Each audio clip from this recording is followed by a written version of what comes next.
สวัสดีค่ะเจอกับมาดามดอยอีกแล้วนะคะวันนี้ถึงตอนที่เราประกอบโรงเรือนกันแล้วนะคะนี่ว่าจะมีความยากง่ายยังไงนะคะเราไปติดตามชมในคลิปกันเลยค่ะ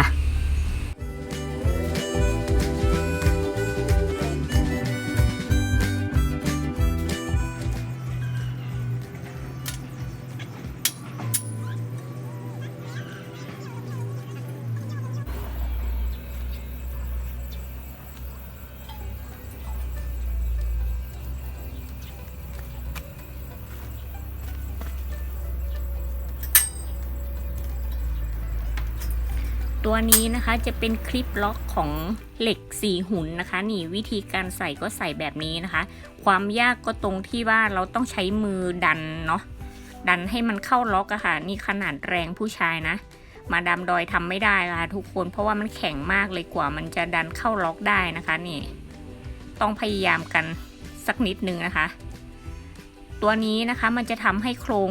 เหล็กของเราเนี่ยโครงโรงเรือนของเราเนี่ยมันแน่นมากขึ้นนะคะไม่ขยับง่ายๆเนาะ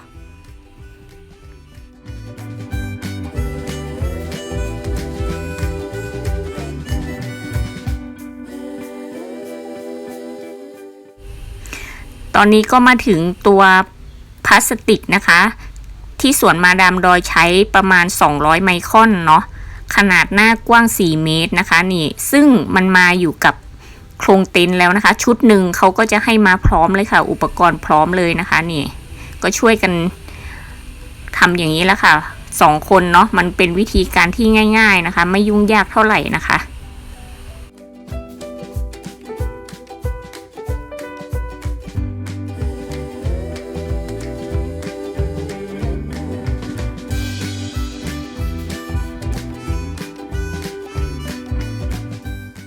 ดึงหัวดึงท้ายเสร็จแล้วนะคะเราก็ใช้คลิปล็อกนะคะเป็นคลิปตัวสีดำๆค่ะคลิปล็อกพลาสติกให้มันอยู่แล้วก็ตากแดดไว้ก่อนนะคะประมาณ 3-4 ชั่วโมงเราถึงดึงให้ตึงนะ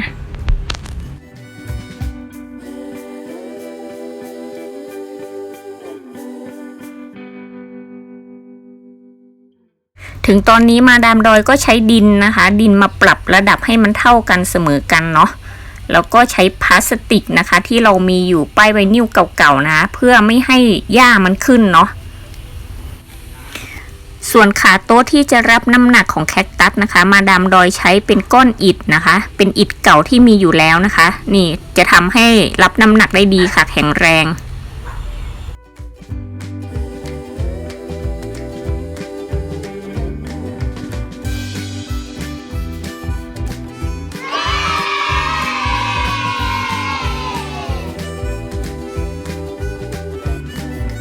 นี่นะคะก็เริ่มมี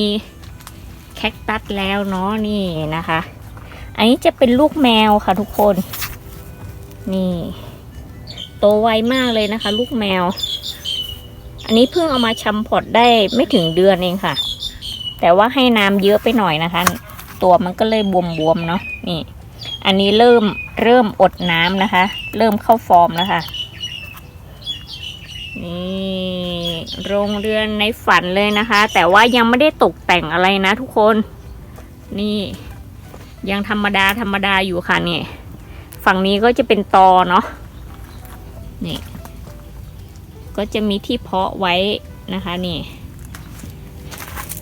อันนี้ทีแรกนึกว่าตายแล้วค่ะทุกคนพลูฉลุนะคะสวยงามอันนี้ก็เอามาดูแลต่อทีแรกมันสั้นหมดเลยนะทุกคนเพราะว่ามันโดนหอยกินเนาะนี่สวยค่ะพลูฉลุนี่สวยมากนี่นะคะนี่ก็จะเป็นแอสโตเนาะให้ดูใกล้ๆนะคะบางคนยังไม่รู้จักแคคตัสเลยนะคะ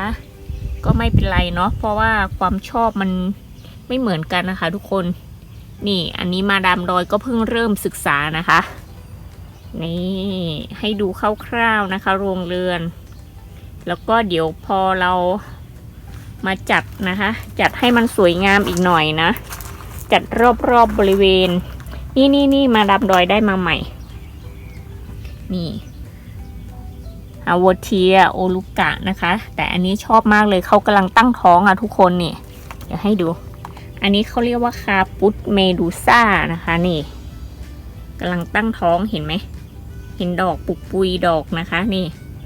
ที่ปุกปุยอยู่ตามอะไรอะเขาเรียกว่าอะไร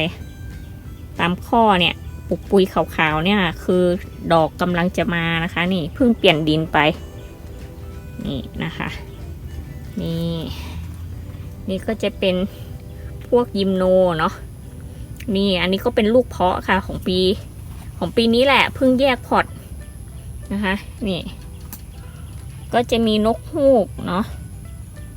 หนามทุเรียนด้วยโลบีเวียนี่ค่ะยังไม่ได้เปลี่ยนดินนะคะกระถางนี้นี่อันนี้ก็ออกดอกเต็มเลยค่ะทุกคนแต่ว่ามันไม่มีดอกงงไหม มันแฟเลียเนี่ยเขาจะติดเมล็ดเลยค่ะเขาไม่มีดอกให้ชมเลย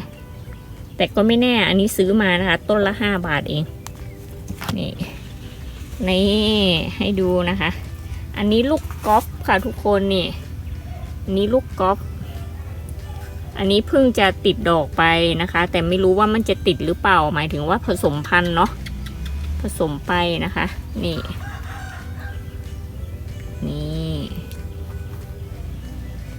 ่บูเทียนี่ลูกแมวนี่ไงลูกแมวโตมาเขาจะเป็นอย่างเงี้ยขนฟูๆนะคะมีหนอนแล้วด้วยนี่นะคะอันนี้ก็ฝึกกราฟค่ะทุกคนเขาเรียกว่ากราฟเนาะกราฟก็คือการขยายพันธุ์แคคตัสอย่างหนึ่งนะคะให้ได้จำนวนเยอะๆเนาะให้มันแตกดอกแล้วก็ออกดอกไวนะคะนี่อันนี้ภูมิใจมากเลยทุกคนเนี่ยจะให้ดูอันนี้กราฟตั้งแต่เม็ดเล็กๆเลยนะกราฟตั้งแต่ที่แบบว่าเขาเพาะได้อายุ1 เดือนเลยนะคะนี่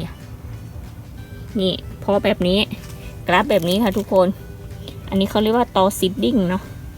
นี่แต่ว่าตอมันมีปัญหามันมีโรคนะคะตอนที่ซื้อมานี่กราฟตั้งแต่หัวเล็กๆแบบนี้เลยค่ะนี่ไหนล่ะเห็นไหมนี่หัวเล็กๆแบบนี้เลยมันไม่โฟกัสอะนี่หัวเล็กๆแบบนี้เลยนะคะ1 เดือนผ่านไปชะแวบก็จะได้หัวใหญ่แบบนี้เลยนี่นะคะให้ดูคร่าวๆเนาะนี่ดีใจค่ะภูมิใจด้วยหลังจากที่มาดามดอยทำโรงเรือนเสร็จนะคะทุกคนอีก1 อาทิตย์ต่อมาเขาบอกว่าเหล็กขึ้นราคาอันนี้ก็จะเป็นมอนสเตอร่าเนาะเพิ่งแตกใบใหม่เห็นไหมนี่ให้ดูคร่าวๆฝั่งนี้ยังไม่ได้ขนหินมาเลยนะคะทุกคนนี่